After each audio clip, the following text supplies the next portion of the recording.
Greetings and welcome to our video demonstration here and presentation.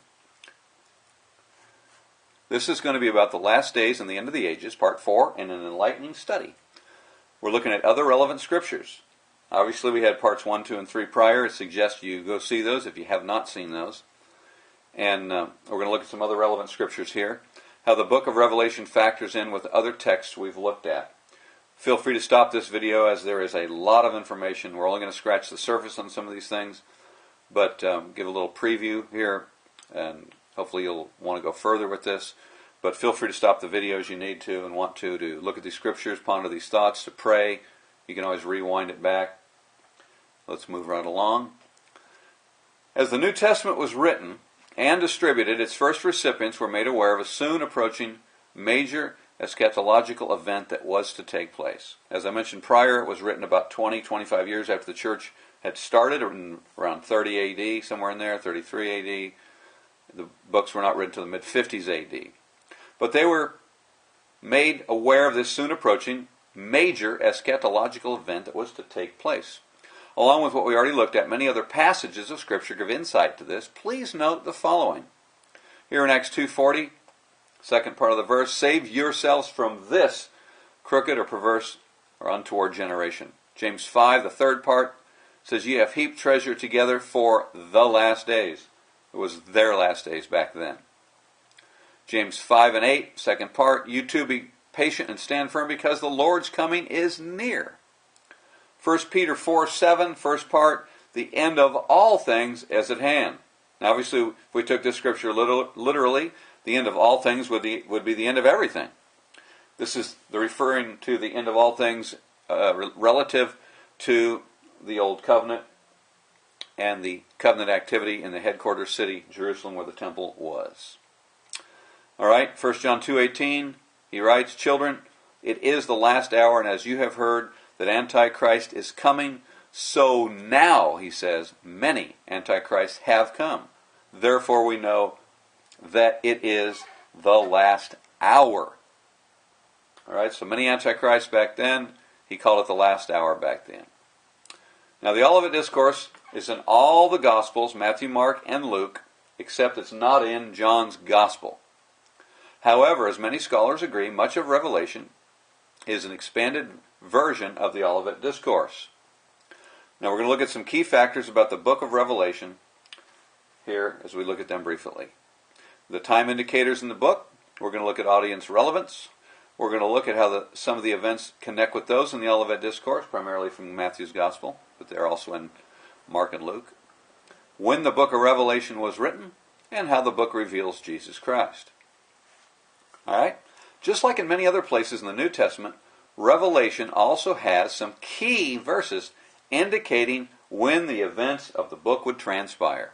The very first the very first verse of the book is key in the very first chapter here, obviously. Revelation 1:1, I'm going to emphasize, the revelation of Jesus Christ, which God gave him to show to his servants the things that must soon take place. He made it known by sending his angel to his servant John. Take special note here also of verse 3. Revelation 1:3, and it says, blessed is the one who reads aloud the words of this prophecy, and blessed are those who hear and who keep what is written in it, for the time is near. Also near the end of the book is another key time indicator. Revelation 22:10. And he said to me, do not seal up the words of the prophecy of this book, for the time is near. Now if you'll remember, we contrasted from the book of Daniel, chapter 12, verse 4, where Daniel was told to seal up his book unto the time of the end. However, John is told not to seal his book here, and he's told the time is near. If Revelation was for the distant future, as far as those people back then are concerned, certainly John would have been told to seal his book as Daniel was. But he was told not to seal his book. And that's verse in Daniel 12:4. He's told to seal his book unto the time of the end. It's referring to the end of Judaism and the end of the Old Covenant era, which is exactly what this is dealing with, which is why John was told not to seal the book. All right? Now, John was told by Jesus in Revelation 1:11, telling him, write what you see in a book and send it to the 7 churches, to Ephesus and to Smyrna and to Pergamum and to Thyatira and to Sardis and to Philadelphia and to Laodicea. We must consider the context of the book of Revelation, from the standpoint of who it was originally intended for and how they would have interpreted it. What would the time indicators have meant to them? Now, if he was going to write and tell them about events that were soon to take place, how much clearer could he have made it other than to write what we looked at? These things must soon take place. The time is near. All right? So if we were looking at those in the first century, what would we thought about that when it's telling us those things are near and soon to take place, the time is near? Right? If the events in Revelation are for some time in our future, the majority of the book would not have been at all relevant to the original recipients of the book, the very ones John was instructed to write and send the book to. Think about that. Throughout history, people have thought their generation was the end-time generation, attempting to fit Revelation to their time, or the events are soon to come to their time, or certain events in Revelation are for their time, and it's been going on throughout history. There's much documentation about this. But by taking the time indicators at face value and interpreting the book in context from the standpoint of who it was originally written to and given to, everyone thereafter can glean the message of the book as it reveals Jesus Christ. Everybody can reveal and glean the message equally. All right, let's move along. Now, many connections occur between things described in Matthew's Gospel and in other places in the Olivet Discourse, but we're going to line them up from the book of Matthew because they seem to line up so accurately and consistently here, from Matthew's Gospel and the book of Revelation. All right, we're going to list these 4 events in this first column here. We're going to connect them with what we're going to show in the second column. The first here being the vineyard parable in Matthew 21, with Israel as the vineyard. You can read these, and we presented these in the other videos prior. All right? Now, you have this winepress judgment language in Revelation. So, Matthew describes this vineyard parable, judgment. Israel is described as a vineyard. And here we have the trampling of the winepress, which is the grapes or the fruit of the vineyard, described in Revelation, connecting exactly with what's going on here. You have the marriage parable in Matthew 22, with the city destroyed and the marriage party following, right there in Matthew 22 in these parables. Like I said, feel free to stop and look at these throughout. Stop, as much as you feel you need to and want to look at this stuff and ponder these, pray, and study these scriptures out here. So we have the marriage parable and the city destroyed and the party following. Book of Revelation. Harlot city is destroyed in Revelation chapters 17 and 18, more expanded version as I mentioned. And you have the marriage of the Lamb following in Revelation 19. So we have the order of a city destroyed and a marriage party following, fitting exactly in the order, the same way it's described in the book of Matthew.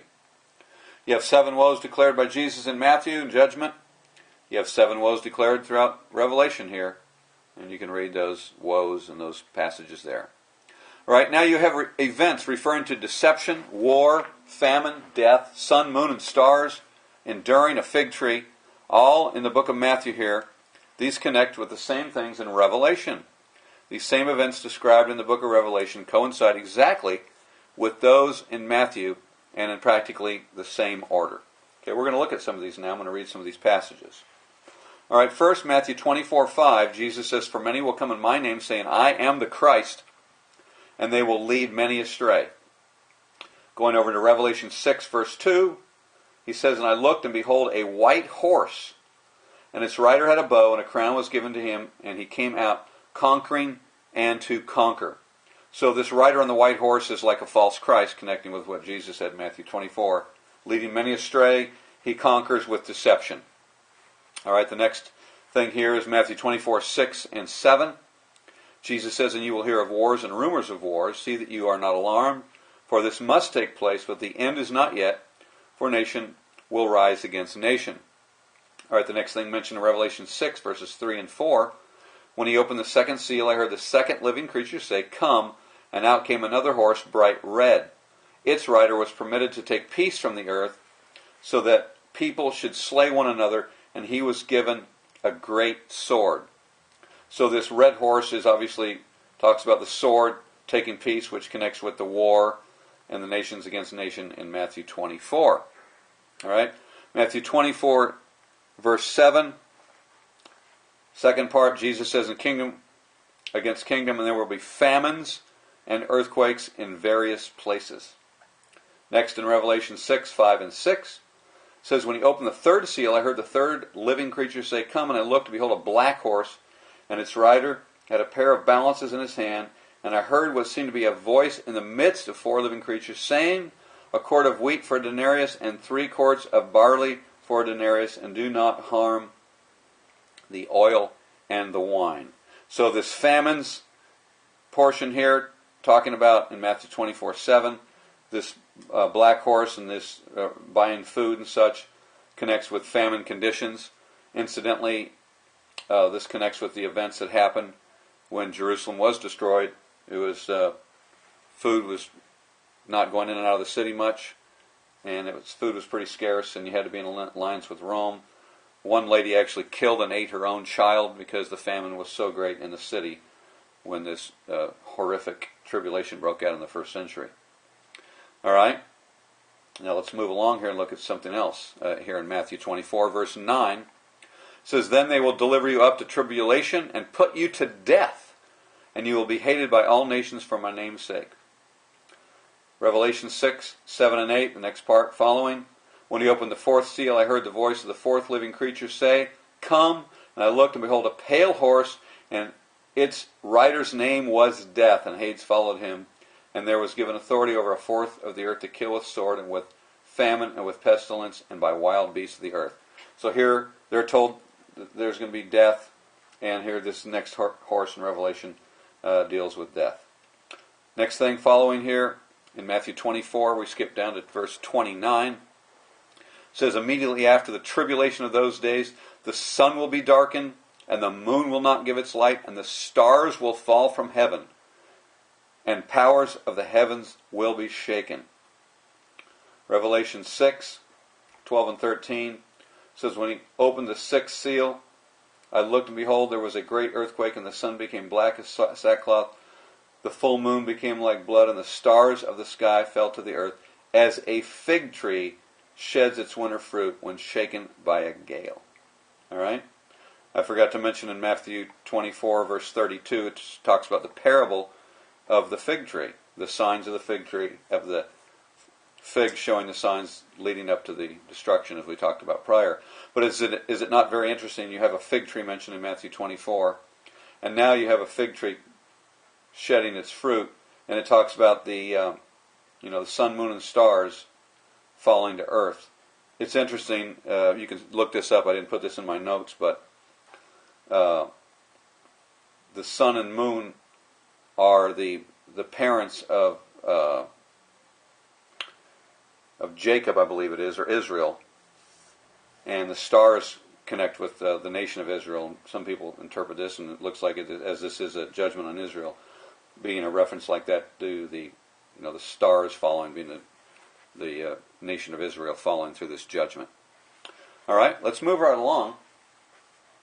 Now, a few words about the views of when the book of Revelation was written. Scholars consider the internal and external evidence to come to their conclusions. Internal being things from what is written in the Bible, in the book of Revelation itself, and external being things written about events or things that they would use to support their position on when the book was written. So let's look at this a little bit. Now, some contend, or the majority actually, contend the book was written around AD 95. John would have been into his 90s, most likely. Very old man. Right? Now, the main external quote used by these late-date advocates is made by Irenaeus, one of the church fathers, and the quote implies that John saw the vision of the apocalypse during the reign of Domitian, which was in the 90s AD. All right, now, a close examination of his quote reveals he could have been referring to John as having been seen at that time, or perhaps even the book of Revelation seen it at that time. But it doesn't imply that he wrote it at that time. All right, we got some problems here with this gentleman, Irenaeus, because Irenaeus also asserts that Jesus' ministry lasted for 15 years and that he lived to be over 40 years old, which no scholars would agree with any of that. So you've got some serious problems with his credibility, yet people hold on to his quote, even though his quote doesn't clearly say anything about the book being written. You have to go get the quote in its original language and interpret it, and you got to find it written in Latin or Greek, whatever it was. There's a book I should mention here called Before Jerusalem Fell, written by Kenneth Gentry. He goes about 450 pages into all the points and no stone unturned, so to speak, dealing with all the issues dealing with when the book of Revelation was written. All right? I suggest you get that book. I found it free online in PDF format, so hopefully you can find that. All right? And his errors, obviously, and the uncertainties make him a very, very unreliable source in this matter. All right, so for the book to be referring to the events around 70 AD, as I and several what's called partial or full preterists contend, I'm a partial preterist in this case, it would have to have been written in the 60s AD, which obviously is what I am advocating, and it's why I suggest you read that book, Before Jerusalem Fell, by Kenneth Gentry. All right? Now, if Revelation was written after 70 AD, we find no mention of the city and the temple's destruction. This is huge. Why? Well, when Jesus comes along, if you read in the Gospels, over and over and over, I've got a thing that shows 100 prophecies of Jesus and how they're fulfilled. There's countless scriptures talking about Jesus fulfilling prophecy. Now, Jesus spoke at length about the destruction of the city and the temple. It happened in AD 70. However, this is the big question, it's a big word, if Revelation was written in AD 95, as the late date advocates contend, certainly there would be something mentioned about the destruction of the city and the temple and how all the prophecies of Jesus came to pass, his vindication, showing his judgments true, his prophecies of the temple being true, the time frame being true. But we find nothing in the book showing the fulfillment of the destruction of the city and the temple. Why? That's because I'm advocating to believe it was written before 70 AD and that the events in the book are dealing with the destruction of the city and the temple, as I showed a little bit of prior. All right? Moving along. There's many things in the book that give insight as to the early date. The reference to the temple and the time frame in Revelation 11:1 and 2 match exactly what happened. Let me read this. It says, "Then I was given a measuring rod like a staff, and I was told, 'Rise and measure the temple of God and the altar and those who worship there. But do not measure the court outside the temple. Leave that out, for it is given over the nations, and they will trample the holy city for 42 months. It's exactly what happened. First, the war where the city and temple was destroyed lasted 42 months. All right? So it matches exactly what happened. Next, the revealing of the sixth king in 1710 and the present tense reference to the city in 1718 are very powerful evidence pointing to the early date. Revelation 17:10 it says, "There they are also 7 kings, 5 of whom have fallen. One is," present tense, "the other has not yet come. And when he does come, he must remain only a little while." Now these kings referring to the Caesars. 5 have fallen, it says. 1 is, and the other has not yet come. And when he does come, he must remain only a little while. Interestingly enough, in mid-60s, when I'm advocating John wrote this book of Revelation, excuse me, the 6th Caesar was Nero. He was called a beast. Deal with all that in another video. All right? He was the 6th one. The 5 before him had fallen. He was the one in power. And the other one has not yet come. But when he does come, he must remain only a little while. The one that came after him, which I believe his name was Galba, if my memory serves me correctly. Galba came after Nero. Galba reigned only 6 months. And this is exactly what this says, that when he does come, he must remain only a little while, while Galba remained only 6 months. All right? And it talks of the present tense of the city. In verse 17, verse 18, says, "And the woman that you saw is the great city that has dominion over the kings of the earth." Not will be in the distant future, or not was, but is, present tense, relative to John when he was inspired to write this out. All right, let's move along.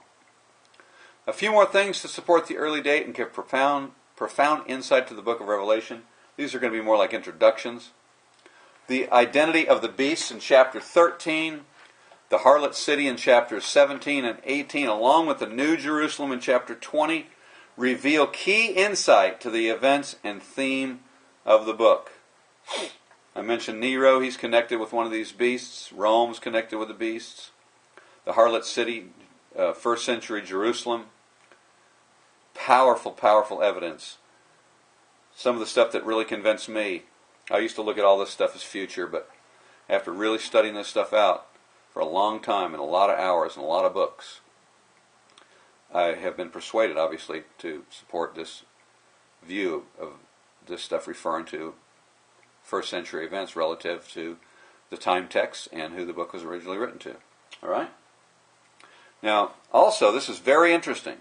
A close look at the Greek words that are translated as world in Revelation also give key insight to the events and the theme of the book. All right, let's look at a couple of these. If you've got a Strong's Concordance or eSword, one of these Bible programs, eSword is a really good one. You can study these things out. You can go to eSword.net and download that for free with Strong's Concordance. You put your mouse on the little number after the word, gives you the Greek and Hebrew definition right there. It's super quick and easy and efficient. All right? So the Greek word that clearly implies the whole planet is cosmos. Okay, if you look up the words world, you'll see one of those that comes from the word cosmos. However, it's used only in connection to Jesus in the book of Revelation. The word cosmos is only used in connection to Jesus. It is never used in connection to the events of the book. All right? If you look at the scriptures, you can see what I'm talking about, especially if you can look up the words world that are in these passages. I suggest you do that. All right? Another Greek word is called oikomene, translated in, like the King James Version mostly, and, most translations probably. And it is translated as world in our Bibles, in English. This is used in connection to the events in the book, if you look up these scriptures. This verse talks about and refers to the known world, and quite specifically in many cases, the Roman Empire, as it does, if you want to look up in Luke 2:1. All right? Now the Greek word guy, or gay, however that's pronounced, is used in connection to events, is most often translated as earth, although there's a couple of places it's referred to world, but mostly it's referred to earth, which by definition means land. Now if you look at 13:3, and this Greek word obviously is used 67 times in the book, so if this word, for example, implied the entire planet, or if this Greek word oikomene, or if the word for world, cosmos, was used in all of the book of Revelation, I would have a tough time advocating what I'm advocating, because that would clearly imply that these events are to be like on a worldwide scale, but none of this is. The Greek words don't support that at all. As I mentioned there, the first one in your right column in the top, the only one that implies the planet is only used in reference to Jesus Christ. Go figure. It makes perfect sense, because obviously he is the one dealing with the whole world, and these other words imply to the Roman Empire and the land of that place and such. All right? So a few words about how Revelation is the revelation of Jesus Christ. I mean, is not that the whole theme and how the book starts out? All right? So Jesus is revealed as the true Messiah, the true prophet. Why? His prophecies are coming to pass, as we're showing them fulfilled in the book of Revelation with the destruction of the city and the temple in the first century, exactly as he said it would happen, and all those things that connect, which looked at. Whose prophecies came to pass exactly as he said they would.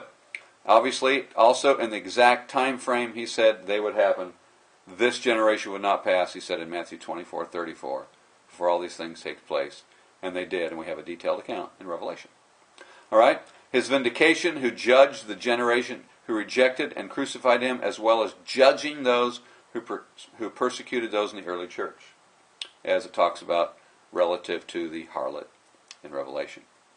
He's revealed as the Lamb, resurrected, ascended, exalted, the one on the throne in heaven. Glory to God. It reveals Jesus as the one who purchased and implemented the new covenant through the elimination of the old covenant, which is much of what Revelation is about. Revelation is a story of two women, the harlot and the bride, connected to two cities, first century Jerusalem and New Jerusalem, connected to two covenants. It's very fascinating when you look at it like this. All right, through the ending of the temple and the activity connected to it, the church is revealed as the new true temple. The destruction of the harlot city also reveals in symbolic fashion the new city, the new Jerusalem. Jesus also is revealed as the judge of all, with the saved written in the Lamb's book of life. Believe that's it? Thank you so much. God bless you. If you'd like to email or leave comments, feel free. Email is sldwrd@yahoo.com. God bless you.